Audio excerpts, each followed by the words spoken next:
El título de nuestra charla es la ley reglamentaria del artículo quinto constitucional relativo al ejercicio de las profesiones en la Ciudad de México.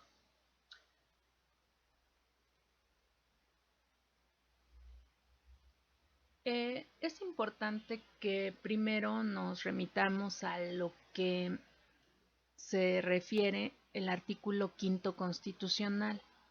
Y en términos generales es que a ninguna persona se le podrá impedir que se dedique a la profesión que quiera siempre y cuando sea lícita y no perjudique a terceros.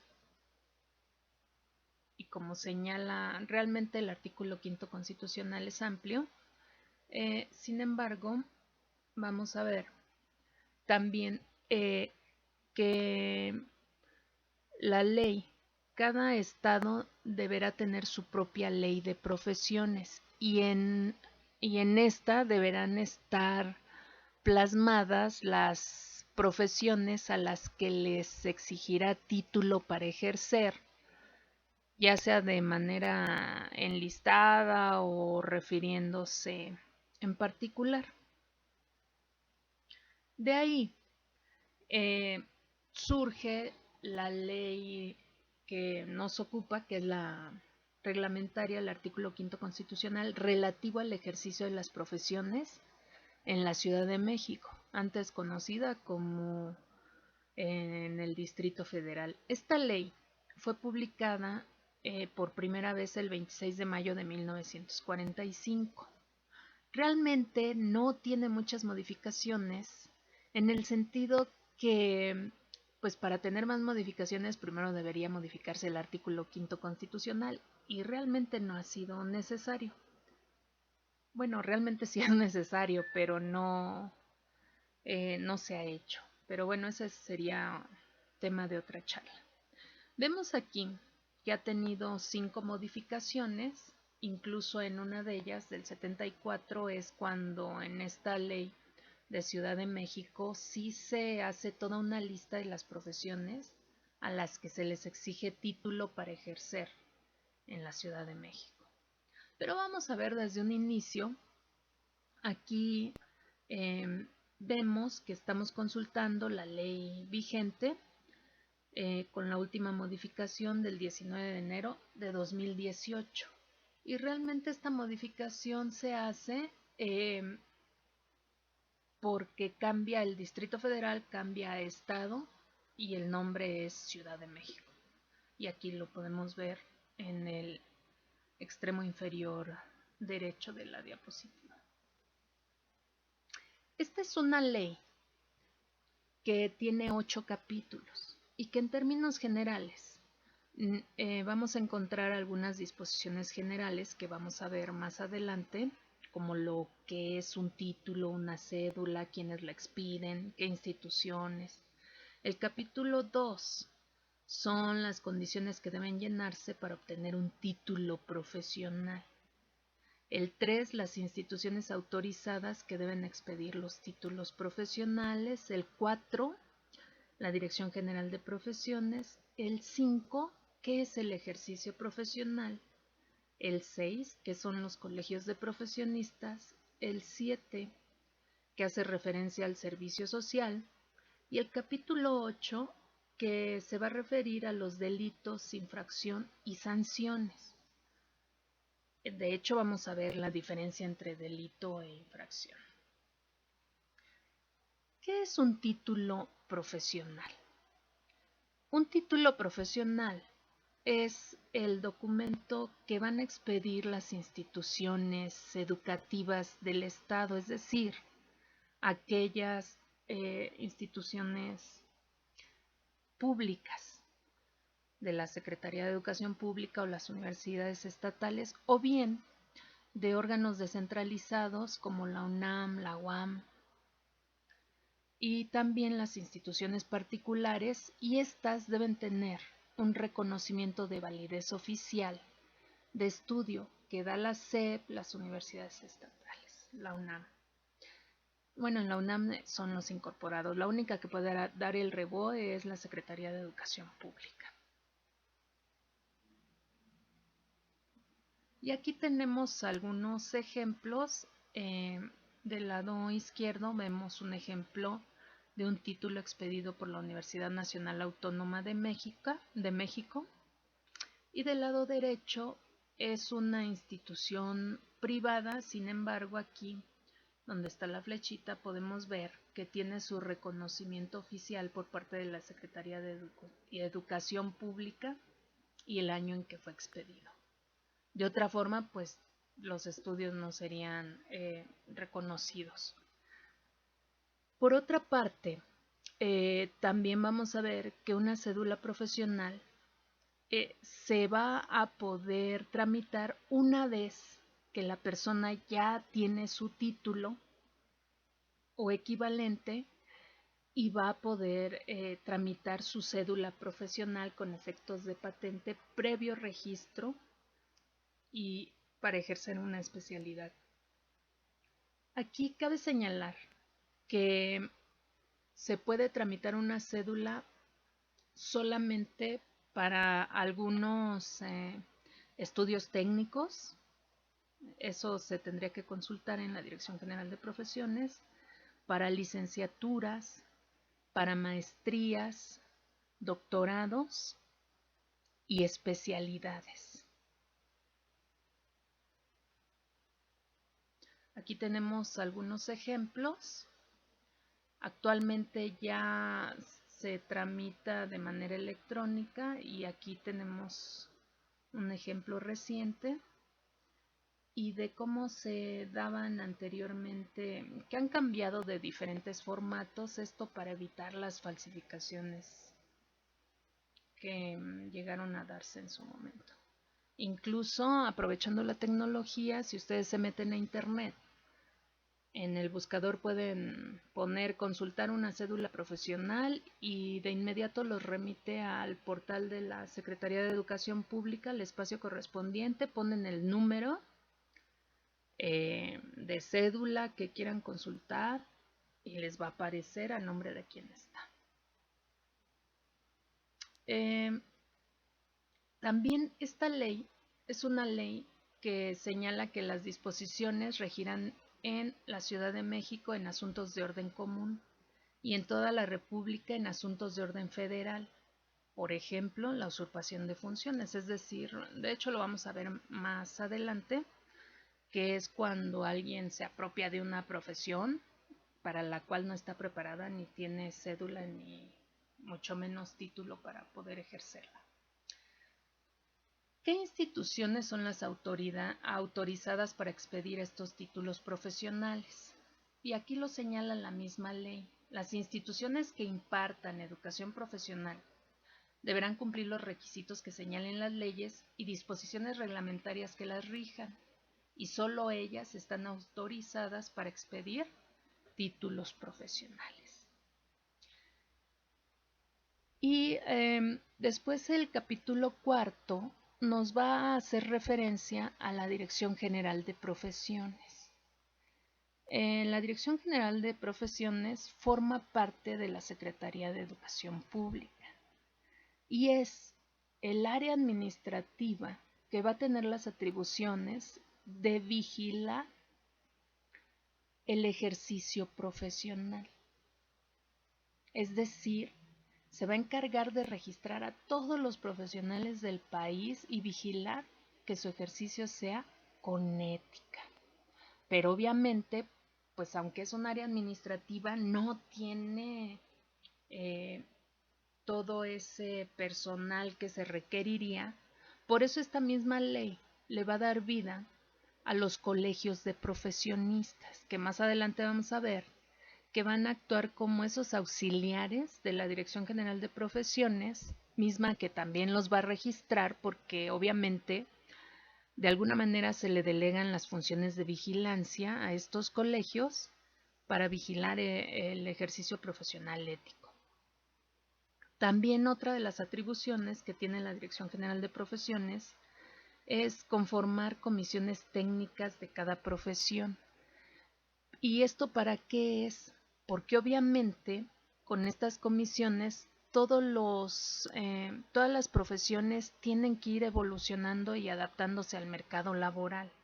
Entonces estas comisiones también van trabajando al respecto y van emitiendo esas recomendaciones para las instituciones educativas. ¿Qué es el ejercicio profesional? Y eso lo vamos a encontrar plasmado en el capítulo 5. Es la realización habitual a título oneroso o gratuito de todo acto o prestación de cualquier servicio propio de cada profesión. Es decir, que tú decides si vas a cobrar o vas a dar en gratuidad tus servicios, pero eso tú lo vas a definir. Por eso título oneroso es que tienes una retribución a cambio. Y aquí es importante también, lo encontramos en la ley, que la simple consulta u ostentación de profesionista por tarjetas, anuncios, placas, insignias o cualquier otro medio. Pero eso es importante, porque vamos a ver que también de aquí se desprende lo referente a la usurpación de funciones, que más adelante vamos a ver.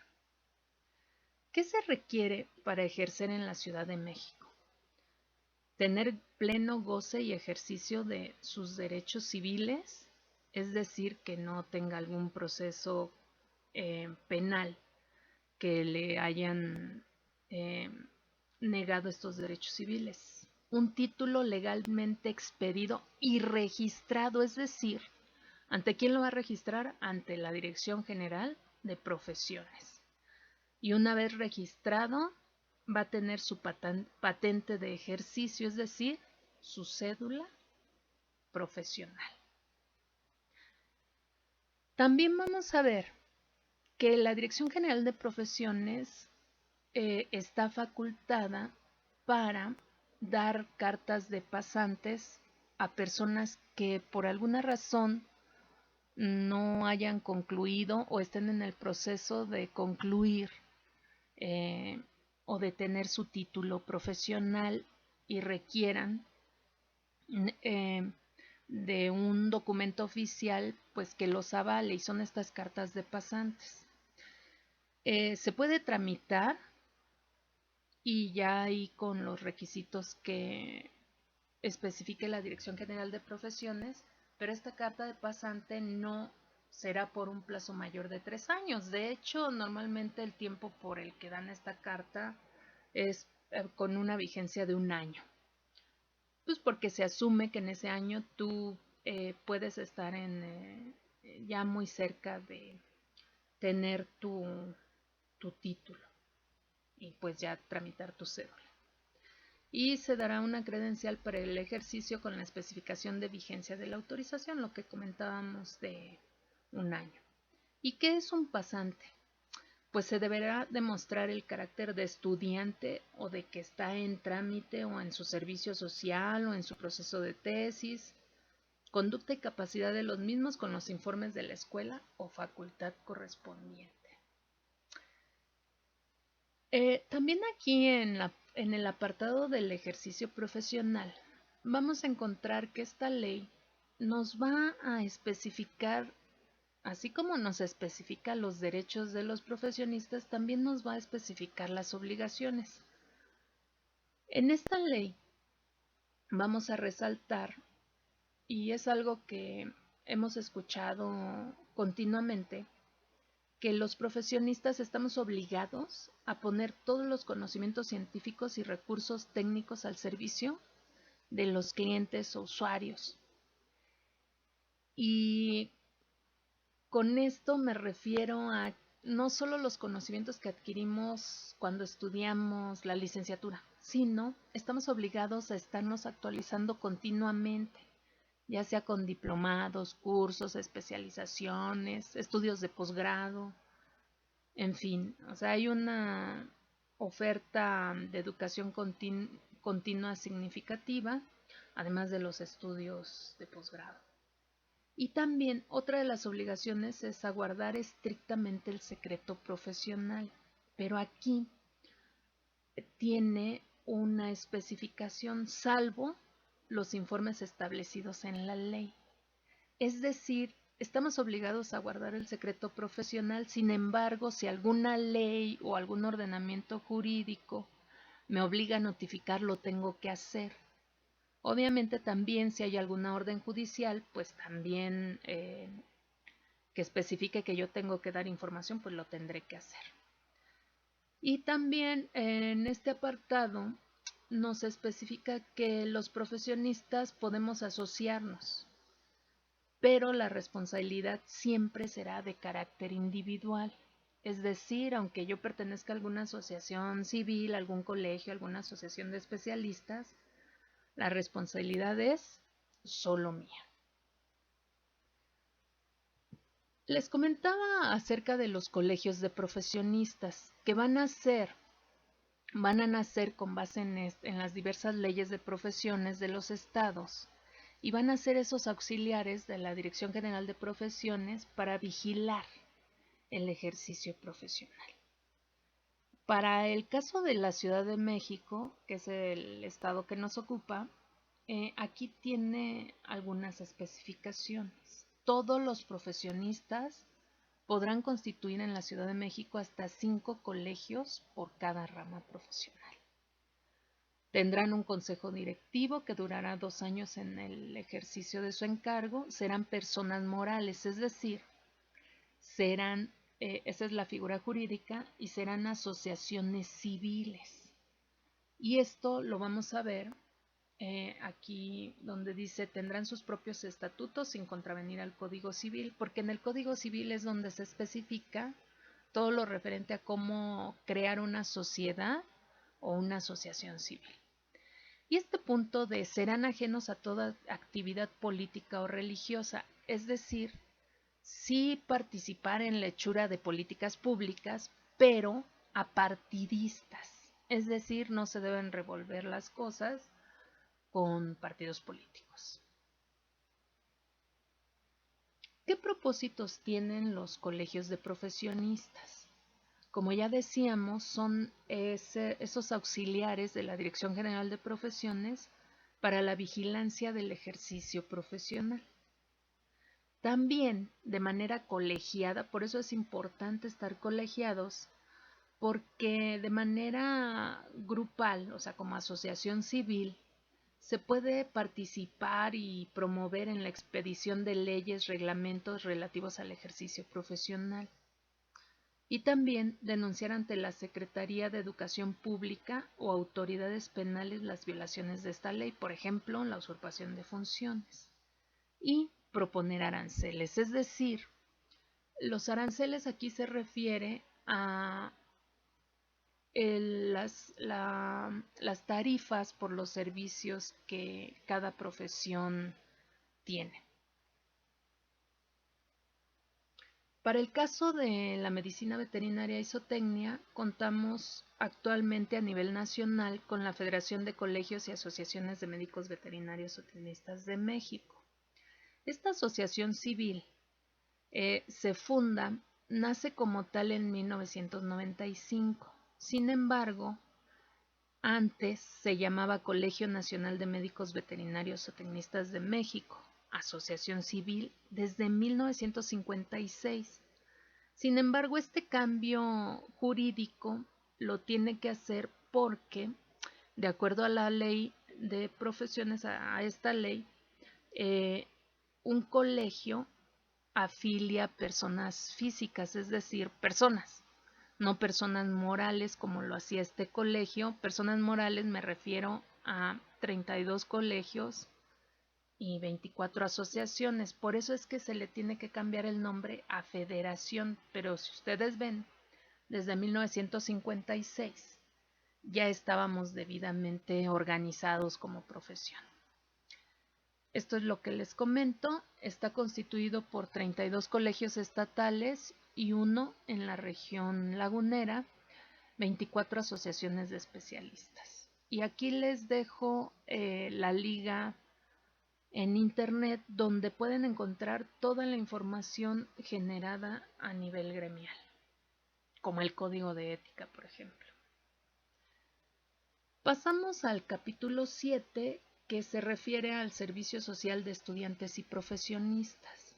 Por, de acuerdo a esta ley estatal y a todas las que existen en el país, por eso es que uno de los requisitos para obtener un título en una institución educativa, uno de los requisitos es contar con un servicio social, como lo vamos a ver. Todos los estudiantes y profesionistas deberán presentar servicio social. ¿Qué es el servicio social? Es el trabajo de carácter temporal y mediante retribución que ejecuten y presten los profesionistas y estudiantes en interés de la sociedad y el Estado.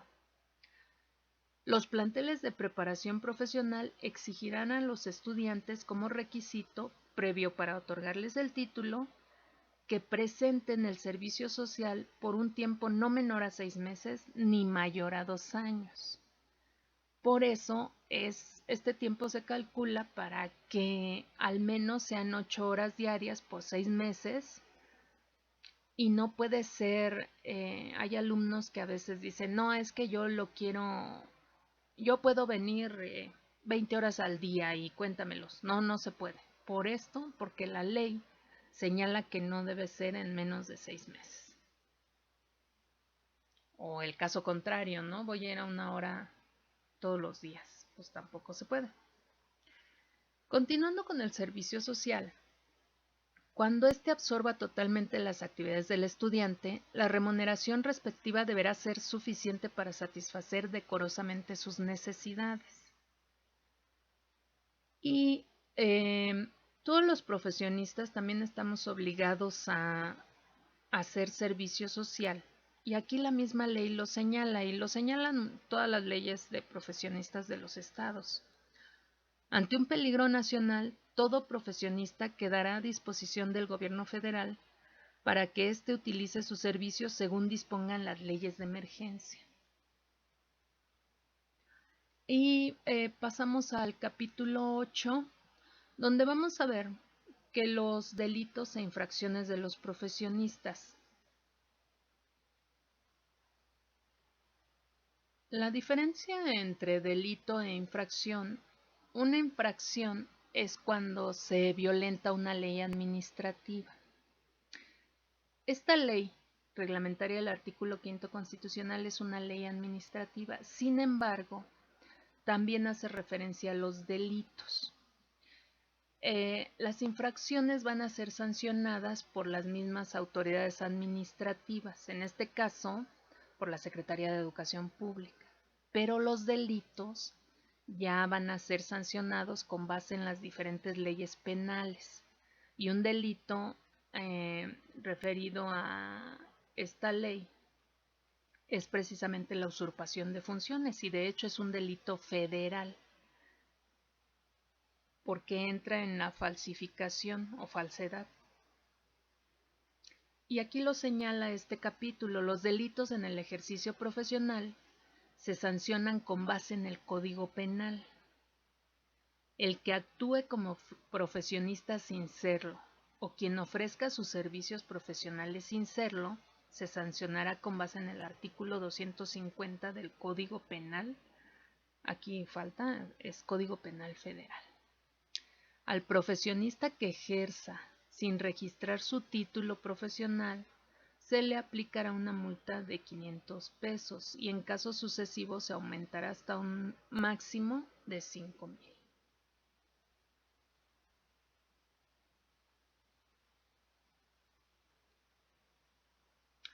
La persona que ejerza la profesión que requiera título sin la cédula correspondiente no tendrá derecho a cobrar honorarios. Eso es importante que lo conozcamos porque existe en la ley.